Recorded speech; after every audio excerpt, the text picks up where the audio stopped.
Eu me chamo Paulo, mas nem sempre foi assim.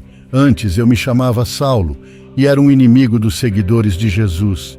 Mas Deus teve misericórdia de mim e me transformou em um apóstolo do seu Filho. Esta é a minha história. Meu nome é Paulo, mas houve um tempo em que eu era conhecido como Saulo. Meu passado é marcado por uma jornada que muitos considerariam improvável, se não impossível. Nasci em Tarso, uma cidade pulsante na Cilícia, por volta do ano 5 depois de Cristo. Minha origem étnica e cidadania romana conferiam-me privilégios notáveis, como o direito de julgamento perante o imperador e uma imunidade peculiar, excluindo-me de penas como a crucificação. Dualidades sempre permearam minha vida. 2 nomes, 2 culturas, 2 identidades. Desde cedo fui imerso em um caldeirão de influências, grega, romana e judaica. Cresci falando hebraico, aramaico e grego, absorvendo os matizes culturais de cada uma dessas esferas. Apesar de meu pai ter me ensinado o ofício de tecelão, algo que perdurava na tradição judaica, minha verdadeira paixão residia no estudo da religião e da lei dos meus antepassados. Eu me tornei um fariseu fervoroso, conhecido por minha dedicação implacável à observância da lei de Moisés. O relato de minha conversão é como uma cicatriz na alma, uma marca indelével que mudou o curso de minha vida para sempre. Eu era Saulo, um homem imerso na fervorosa devoção à lei de Moisés, um fariseu zeloso que considerava os seguidores de Jesus como ameaças à pureza da tradição judaica. Minha jornada para Damasco não era apenas uma missão, era uma cruzada pessoal. Eu respirava ameaça e morte contra os discípulos do Senhor, convencido de que estava a serviço de Deus, protegendo a santidade da lei. Eu buscava a autorização do sumo sacerdote para perseguir os seguidores de Jesus, homens e mulheres, arrancando-os de suas casas e levando-os presos para Jerusalém. Eu era implacável em minha perseguição, convencido de que estava servindo ao Altíssimo.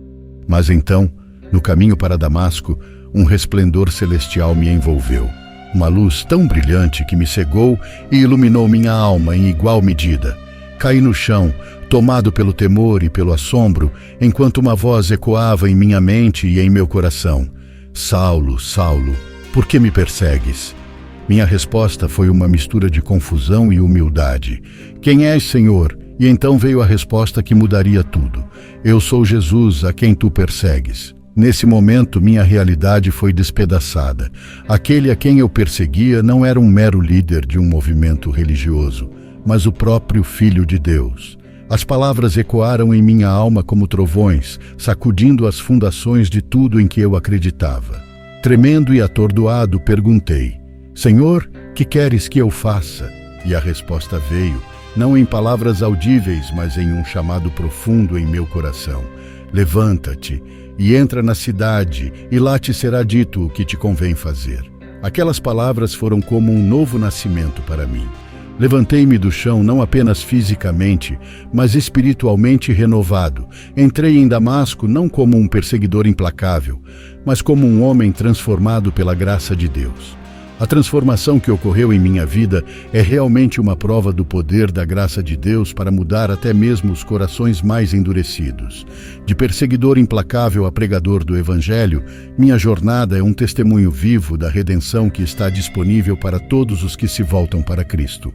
Antes de minha conversão, eu era cego para a verdadeira identidade de Jesus. Eu via seus seguidores como uma ameaça à ordem religiosa e social que eu tanto valorizava.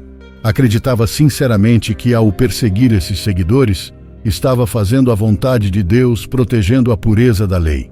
Eu via Jesus como um impostor, um falso profeta cuja mensagem minava os fundamentos de nossa fé judaica.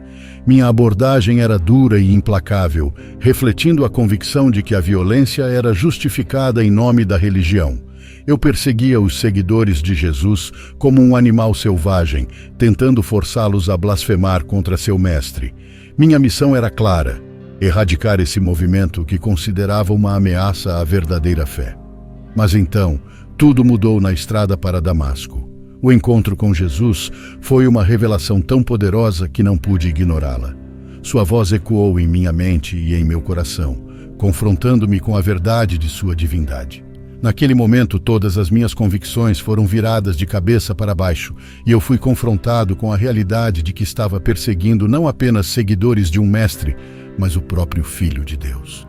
Após meu encontro divino na estrada para Damasco, minha vida mudou de maneiras que eu nunca poderia ter imaginado. Aquela experiência transformadora não apenas mudou minha compreensão de quem era Jesus, mas também me lançou em uma jornada de serviço e dedicação ao Evangelho que mudaria o curso da história.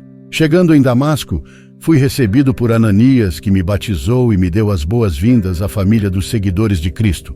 Foi ali, naquela cidade onde eu pretendia erradicar o movimento cristão, que comecei meu ministério evangelístico. Minhas palavras, antes cheias de ódio e ameaça, agora transbordavam de amor e verdade. Os primeiros anos de meu ministério são envoltos em um véu de mistério. Depois de pregar rapidamente em Damasco, fui para a Arábia, onde passei um tempo em busca de entendimento e comunhão com Deus. A Bíblia não revela muitos detalhes sobre minha estadia lá, mas posso dizer que foi um período de profunda reflexão e crescimento espiritual. De volta a Damasco, encontrei-me diante de uma oposição feroz. Minha pregação provocou tanta controvérsia que minha vida estava em perigo, e fui forçado a fugir para salvar minha vida. Minha próxima parada foi Jerusalém, onde tentei me juntar aos discípulos, mas fui recebido com desconfiança e medo. Foi somente através da intervenção de Barnabé que consegui ser apresentado aos líderes da comunidade cristã. Meu tempo em Jerusalém foi breve e tumultuado. A ameaça de morte pairava sobre mim, e os líderes cristãos decidiram que era melhor para minha segurança deixar a cidade. Essa decisão foi confirmada pelo Senhor em uma visão, e logo me vi partindo mais uma vez, desta vez para espalhar as boas novas em outras regiões. Embora minha estadia em Jerusalém tenha sido curta, meu encontro com Pedro deixou uma marca indelével em minha jornada. Foi um momento de compartilhamento e aprendizado, onde pude trocar experiências e crescer na fé. Mas logo me vi partindo novamente, antes que pudesse me tornar conhecido pessoalmente pelas igrejas da Judéia. Apesar de não ser conhecido pessoalmente por muitos na região, minha reputação como um perseguidor convertido precedia minha chegada. As igrejas da Judéia ouviram falar do homem que uma vez os perseguiu, mas agora pregava a fé que antes tentou destruir. Minha história, marcada pela transformação divina, ressoou nas mentes e nos corações dos crentes em toda aquela região. Meu ministério estava apenas começando, mas eu já tinha testemunhado o poder transformador do Evangelho em minha própria vida e na vida daqueles ao meu redor. A jornada era desafiadora e cheia de perigos, mas eu sabia que estava cumprindo o chamado de Deus para levar sua mensagem de esperança e redenção a todos os povos da terra. Após minha partida tumultuada de Jerusalém, retornei à minha cidade natal, Tarso, onde mergulhei em um período de silêncio que durou cerca de 10 anos. Esse período, embora conhecido como um tempo de quietude em meu ministério, foi na verdade um tempo de preparação e crescimento silencioso.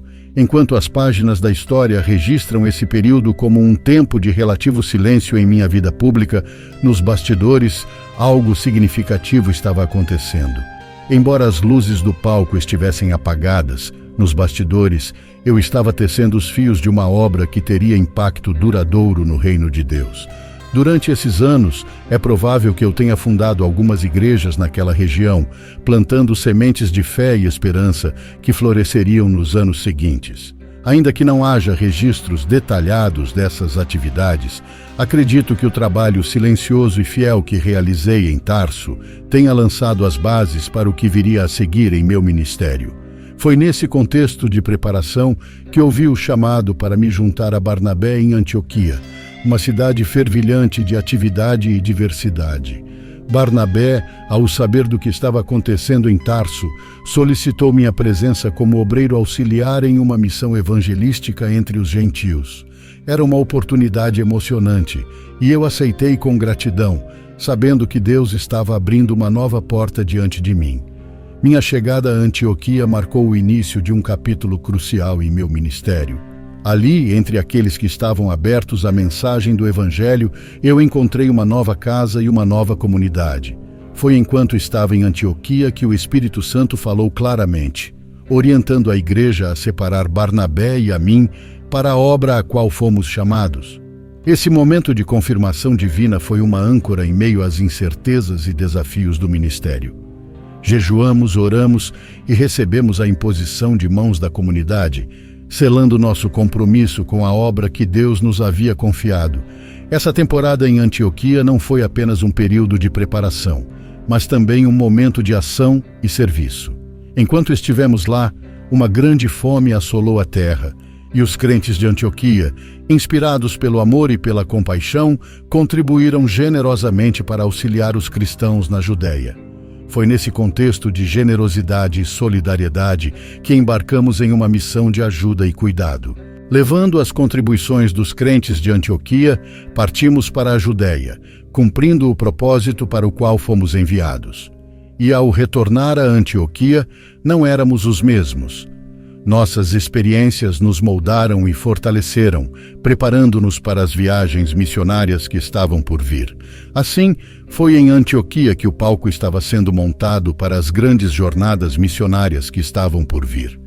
Foi ali que as sementes plantadas durante meu período de silêncio em Tarso começaram a germinar e florescer. Que essa história de preparação, serviço e obediência inspire outros a confiarem nos planos de Deus, mesmo nos momentos de aparente silêncio, sabendo que Ele está sempre trabalhando nos bastidores para cumprir sua vontade. As viagens missionárias que empreendi ao longo de cerca de uma década foram marcadas por uma estratégia meticulosamente planejada e executada, impulsionada pela paixão ardente de levar o Evangelho a todas as nações. Cada passo, cada cidade, cada encontro tinha um propósito definido, parte de um plano divinamente inspirado para difundir a mensagem de esperança e salvação a todos os cantos do Império Romano.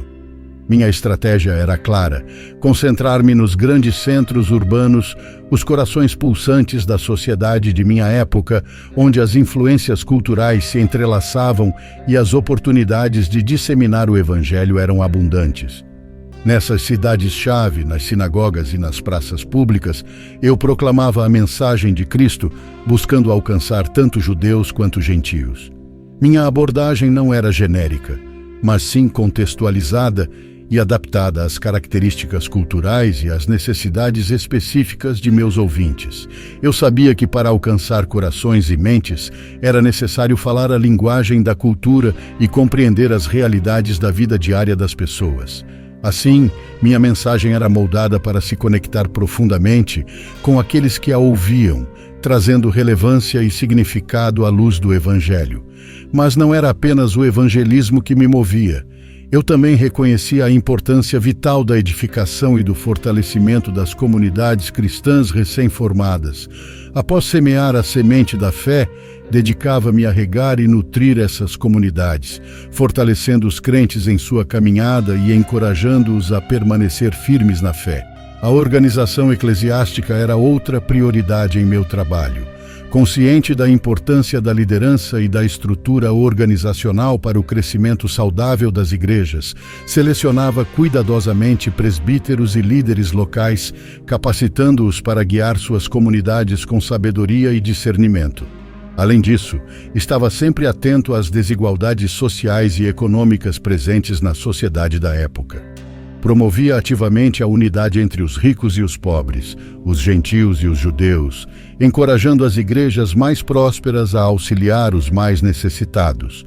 Essa era uma expressão tangível do amor e da justiça que o Evangelho proclama. Meu método, como registrado em Atos 14, 21-23, seguia um padrão regular: evangelismo, edificação e estabelecimento da liderança local. Essa abordagem sistemática e deliberada permitia que as igrejas locais florescessem e crescessem de forma saudável e sustentável, enraizadas na verdade do Evangelho e equipadas para enfrentar os desafios que surgiam. Cada viagem, cada cidade visitada, cada comunidade estabelecida era mais do que uma simples jornada física. Era uma jornada espiritual de transformação e crescimento. Meu coração transbordava de gratidão e humildade ao ver o poder do Evangelho em ação, transformando vidas e moldando comunidades para a glória de Deus. Minhas viagens missionárias foram mais do que simples jornadas geográficas. Foram peregrinações da alma, guiadas pela mão divina e impulsionadas por um fervor inabalável para espalhar as boas novas do Evangelho. Cada passo, cada cidade visitada, cada desafio enfrentado foi parte de uma jornada de fé e dedicação ao serviço de meu Senhor. Minha primeira viagem missionária teve início em Antioquia, uma cidade que se tornara um epicentro vibrante do cristianismo entre os gentios. Com Barnabé liderando inicialmente, embarcamos na missão de levar a mensagem de Cristo a Chipre e à província romana da Galácia. Foi uma jornada marcada por desafios e realizações, onde testemunhamos o poder transformador do Evangelho em ação. Porém, nem tudo foram rosas. Enquanto Barnabé liderava, enfrentamos o abandono de João Marcos, um revés que exigiu que eu assumisse a liderança da missão.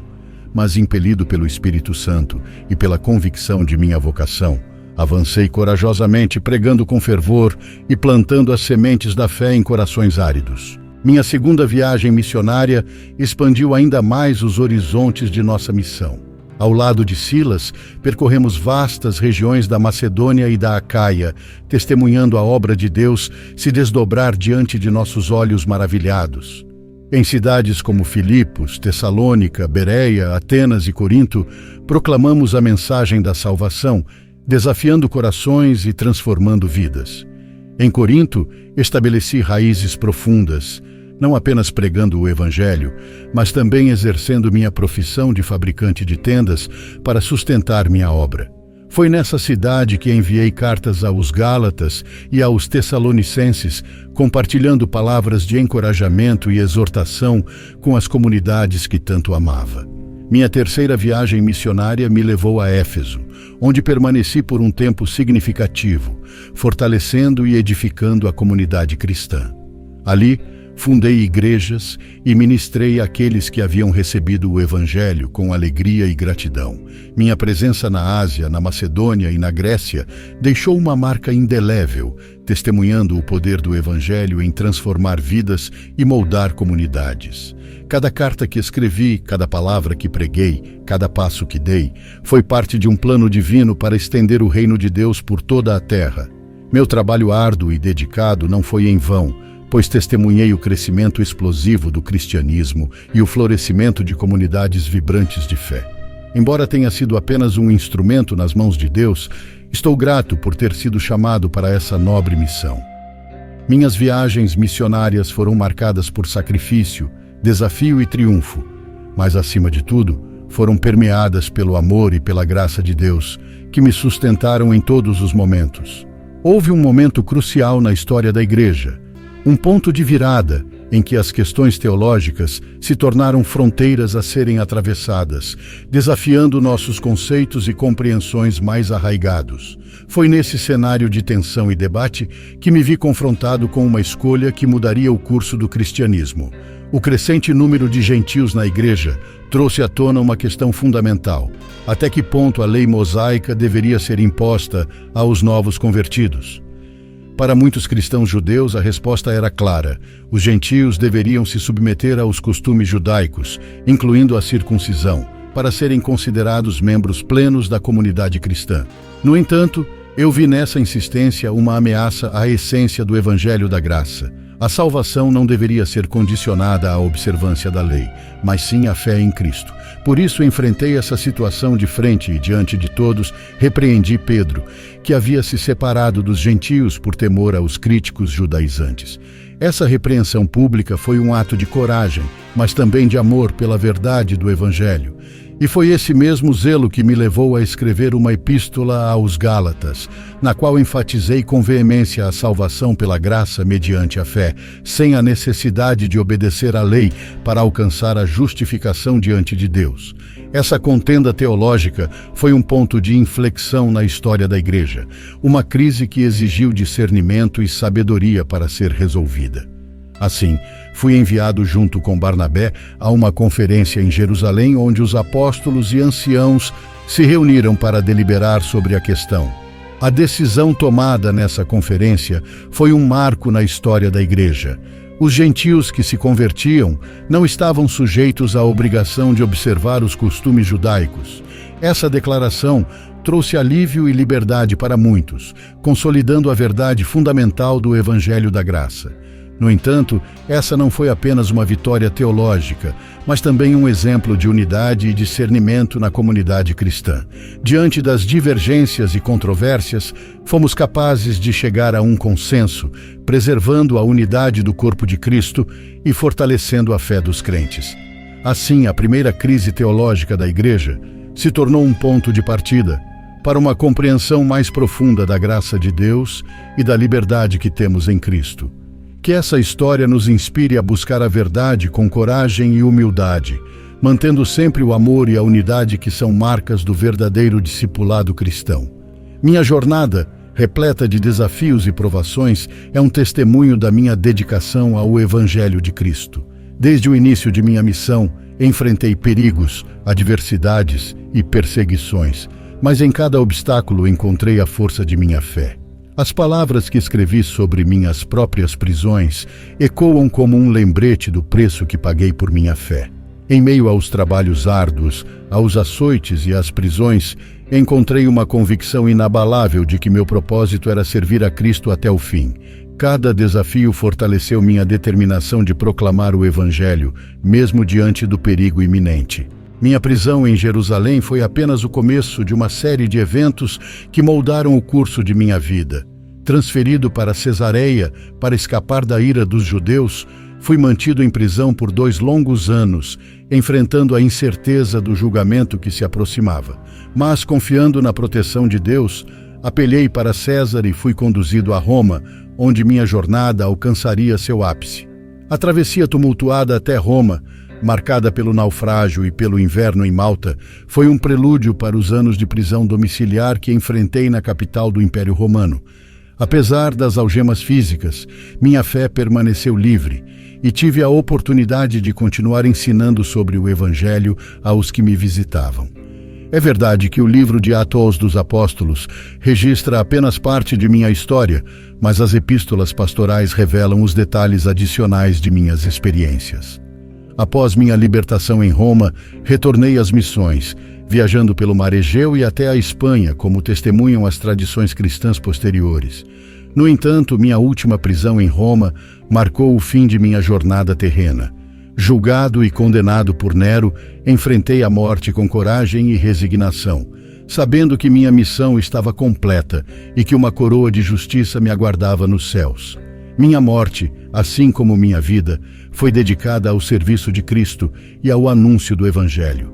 Minha única esperança estava na promessa de uma recompensa celestial, na certeza de que minha fé e meu trabalho não foram em vão.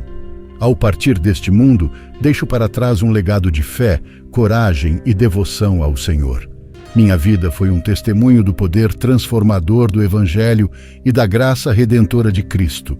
Que minha história inspire outros a perseverar na fé e a lutar o bom combate até o fim, confiando na promessa da vida eterna em Cristo Jesus. Termino minha história dizendo: combati o bom combate, acabei a carreira, guardei a fé. Desde agora, a coroa da justiça me está guardada, a qual o Senhor, justo juiz, me dará naquele dia. E não somente a mim, mas também a todos os que amarem a sua vinda.